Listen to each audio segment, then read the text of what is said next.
Bonjour à toutes, bonjour à tous. De tout temps, la femme africaine a pris en main sa destinée. La volonté, l'envie et l'énergie sont les trois composantes communes au destin de ces femmes.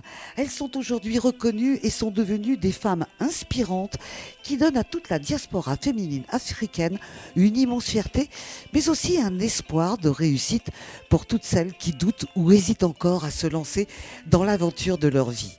Bienvenue, vous êtes dans Jigen Talk et aujourd'hui, je reçois Nelly Kombou, consultante dans la banque et entrepreneuse dans les relations amoureuses.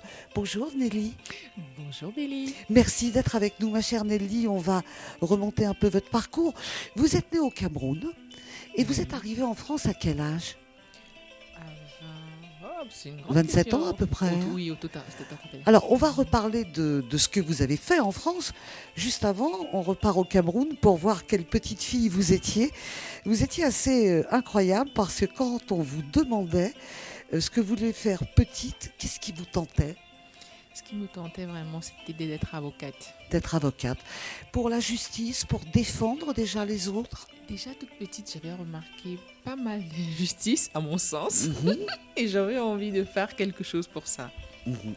Alors, même si vous aviez choisi de défendre les autres, vous avez fait des études dans une autre voie. Vous passez un BTS informatique, on est toujours au Cameroun, hein, et vous travaillez dans la banque. Pourquoi, une fois que vous étiez établi avec un vrai boulot dans une banque, c'est sérieux, avec vos diplômes, pourquoi avoir choisi la France ? Qu'est-ce qui s'est passé ? La France, c'était vraiment plus pour les attaches familiales que j'y avais. Tout simplement, c'était la suite logique aussi. Oui. C'était important pour vous de quitter au départ le Cameroun ?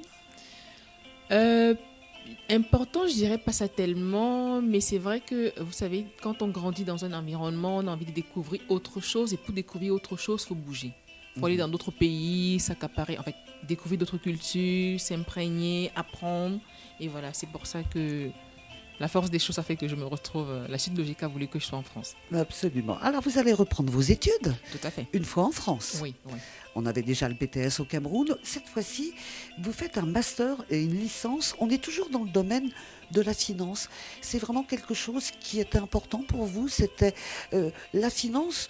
Elle va pas tellement de pair au départ avec l'aide qu'on peut donner aux autres. La finance, elle fait des profits. Où vous vous situez entre ce monde de la finance et l'humanité que vous avez ? Déjà, je veux déjà préciser une chose, c'est que pourquoi j'ai fait un BTS informatique de gestion, parce qu'en même temps, j'étais passionnée déjà par l'informatique, et c'est pour ça que je me suis orientée vers un BTS informatique de gestion. Et ma première opportunité professionnelle était dans un cabinet de conseil qui développait des solutions logicielles pour des banques. De là est née mon envie, vraiment ma curiosité encore pour le domaine de la banque. Et vous avez très bien dit là tout à l'heure, Billy, la finance aide à beaucoup de choses, mais la finance aussi peut être un moyen aussi pour défendre certains droits. Donc c'est pour ça que j'ai voulu approfondir dans ce côté-là. Très bien. Alors, depuis quelque temps, vous avez créé quelque chose qui est important, qui s'appelle Love Créatrice. Racontez-nous l'idée générale de Love Créatrice et pourquoi vous avez souhaité le créer. Est-ce que ça vient d'une expérience personnelle ? Pourquoi vous avez fait, vous êtes orienté sur ces relations amoureuses ? Dites-nous. Love Créatrice part déjà d'abord, dans son premier temps, de mon histoire personnelle. Quelque chose que j'ai vécu. Je me suis dit que, au départ, je pensais que j'étais un cas isolé, mais je me suis rendu compte après qu'il y a beaucoup de femmes qui passaient par ce type d'épreuve que j'ai vécu. Pour la petite histoire en 2 lignes, j'en parle régulièrement, par exemple, dans mon livre, par exemple. On reviendra au livre parce que vous en avez déjà écrit 2. En fait, oui. En effet, par exemple, dans les relations amoureuses, on se rend compte que à l'école, j'ai fait un BTS en informatique de gestion, j'ai fait un master en finance. On ne s'éduque pas à l'amour. Moi, par exemple, à 25 ans ou à 27 ans, j'aurais aimé qu'on m'apprenne certaines choses dans les relations amoureuses, certaines erreurs à éviter que j'ai commises. Et donc, aujourd'hui, avec le recul que j'ai, j'aimerais que mes cadettes, ou celles qui le veulent bien, ne passent pas par ça. Parce qu'on apprend tous les jours, mais l'idéal pour moi, c'est d'apprendre de la manière la moins difficile. Moi, j'ai appris par mes épreuves et j'aimerais transmettre ça. Alors, vous n'apprenez pas aux femmes à aimer, vous leur apprenez à éviter certains pièges et surtout à se reconstruire. Ça veut dire que à se reconstruire dans une relation sentimentale, ça veut dire que vous êtes là au chevet, j'ai envie de dire, des femmes blessées. On est d'accord. Vous n'êtes pas une agence matrimoniale. Non, non, pas Voilà, non mais c'est important, hein. Non, pas du tout. Je ne suis pas une agence matrimoniale, mais j'apprends beaucoup plus aux femmes à être responsables dans leurs relations amoureuses. Mhm. Vous dites que tout ça a pris aussi un peu plus d'importance avec le Covid. On s'est aperçu que Oui. d'avoir été enfermé 2 fois, surtout la première fois, hein, ça a été très très long, on a vu les couples exploser. Ça veut dire quoi? Qu'on n'était pas prêt à vivre ensemble, qu'on a découvert chez l'autre des choses qu'on ne soupçonnait pas. Vous savez, en relation amoureuse, le choix du partenaire, c'est quelque chose, au départ, j'accompagne justement les femmes là-dessus. Quand on ne prend pas le temps de se connaître d'abord, de choisir le partenaire idéal pour soi, parce que je dis le partenaire idéal, il n'existe pas. Mais le partenaire idéal pour vous, il existe. Pour qu'il existe pour vous, il faut que vous connaissiez, vous saviez avec qui. Déjà, vous ayez une vision vraiment claire de la relation amoureuse que vous voulez construire et qui sera le plus compatible pour vous. Pour cela, après cela, bon, le travail sur soi, par exemple, ça passe peut-être les échecs que vous avez vécu avant. Il faut vraiment se remettre totalement de ça, en fait, pour pouvoir être un cœur ouvert, un cœur disponible et vraiment construire la relation de couple que vous souhaitez. Donc, Nelly, vous avez l'impression que la femme africaine, de par sa culture, est plus touchée dans sa relation amoureuse. Elle écoute, elle est peut-être plus soumise parce que il y a des générations qui ont élevé les femmes comme ça, que les européennes ou les asiatiques ou d'autres continents. je pars d'un constat dans mon environnement proche et que j'ai vu autour de nous. Nous, généralement, les cultures africaines, dans un couple, quand il y a eu des erreurs de casting, par exemple, on a cette habitude d'imposer ou de préconiser à la femme de supporter dans le couple. Or, il arrive un moment qu'il y a des choses, des situations qui ne sont pas supportables, des situations auxquelles, si malgré tous les efforts, je dis souvent en couple, c'est 2 personnes, il faut que les 2 personnes soient d'accord pour que le couple fonctionne. Si une personne fait le nécessaire et que l'autre n'a pas ce même engagement pour que le couple fonctionne, il y a une qui va subir et elle peut subir jusqu'à ce que ce soit fatal. Donc, alors, on éduque nos femmes souvent à supporter tout, même l'insupportable. Pourtant, et il y en a qui se disent que non, une femme doit être soumise. En fait, il y a certains hommes, je ne mélange pas tous les hommes dans le même panier. Il y a certains hommes pour qui ils pensent qu'être soumis, c'est vraiment accepter tout, c'est être esclavage, juste esclave autant pour moi. C'est vraiment accepter tout. Être soumis sans respect. La plupart du temps, certaines femmes, elles ne font pas la distinction entre soumission et respect ou bien-être dans le couple, en fait. Donc vraiment, c'est tout un travail aussi et j'incite aussi, j'attire l'attention sur cette petite subtilité-là, ce comportement adéquat qu'il faut avoir dans le couple. Ouais. Le fait que vous soyez passé par des situations difficiles vous-même, est-ce que ça vous donne une force, une crédibilité et surtout, est-ce que ça donne un espoir à celles qui viennent vous voir? Parce que vous en êtes sortie. Et vous êtes en plus joyeuse, rieuse, vous élevez votre enfant. Donc, vous leur montrez que c'est possible. Effectivement, je montre que c'est possible, même si j'ai morflé. Ah oui, ça c'est clair. Ce n'était pas facile, mais j'ai envie de dire, quand on veut, c'est possible de se reconstruire, quels que soient les échecs ou les imprévus amoureux qu'on a pu avoir. Alors, vous avez une phrase qui est incroyable, qui va balayer tous les a priori qu'on a sur il faut faire son deuil d'une relation, il faut se reconstruire, ça peut prendre des années. Vous dites, la rupture peut faire grandir. Elle vous a fait grandir, vous, La votre rupture, oui, elle m'a Ouais. fait grandir. C'est comme, vous savez, toute épreuve qui arrive dans notre vie, en fait, on peut décider d'être fataliste ou on peut décider d'en faire une force. Moi, ma rupture m'a permis vraiment de constater les erreurs que j'ai faites, de prendre ma part de responsabilité, en fait, d'être un peu plus alerte sur les choses, sur les signaux que j'aurais dû écouter, par exemple. Je détaille plus souvent dans mes écrits, mais ça m'a appris à connaître sur moi et même, ça m'a permis de développer des compétences cachées en moi que je ne soupçonnais pas. Mhm. Est-ce que quand une femme est blessée, puisque c'est votre travail, vous êtes passé par cette phase où on dit il n'y a plus d'espoir. Comment vous arrivez, puisque vous avez une méthode pour aider ces femmes, comment vous arrivez à leur faire passer cette première marche qui est essentielle? Comment vous redonnez l'espoir? Déjà, vous avez dit quelque chose de pertinent. Là. Le deuil, en fait, d'une relation, c'est vraiment important. En fait, c'est important de le faire. Ce ne sont pas des phrases bateau, mais c'est une étape quand même essentielle. Le deuil, c'est quoi, en fait, généralement? C'est quelque chose s'est passé, il y a eu une blessure, il y a eu la perte de quelque chose sur lequel on misait. C'est bien de faire la paix avec ça, de passer à autre chose. En fait, de se en fait, faire la paix permet d'avancer, de reconstruire quelque chose de mieux après, en fait. Parce que si on traîne toujours cette douleur-là, cette perte-là, et on ne pense pas, et on ne se concentre pas sur ce qu'on peut avoir de mieux, ce qu'on peut produire de mieux après, ce n'est pas facile de se reconstruire, en fait. Surtout pour celles qui, après, ont besoin de refonder une famille. Il y en a qui sont bien dans le célibat, pour un certain temps ou à vie, mais il y en a qui ont vraiment besoin de se compléter dans une relation de couple.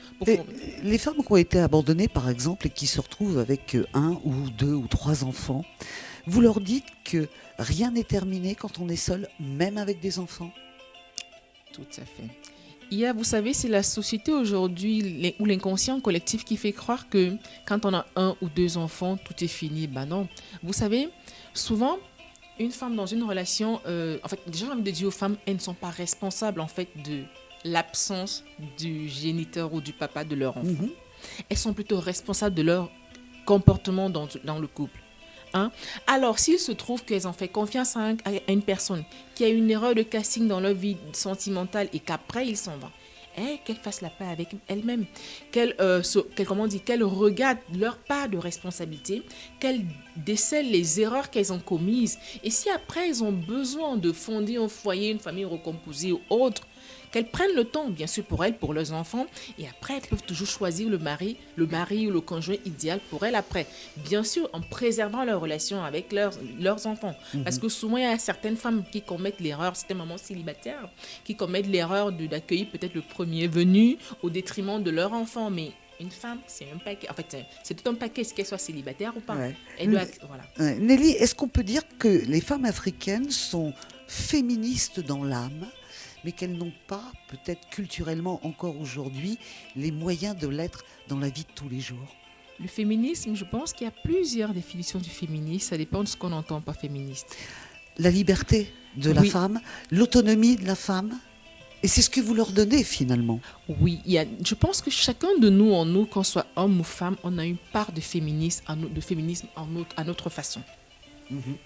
Donc, je pense que beaucoup de femmes, peut-être, elles l'ont généralement, mais à des versions vraiment différentes ou à des degrés vraiment différents. Donc, chacune de nous est féministe. Je sais que, étant petite, par exemple, je remarquais, par exemple, j'ai eu l'occasion de voir d'observer plusieurs foyers comportements dans les relations amoureuses.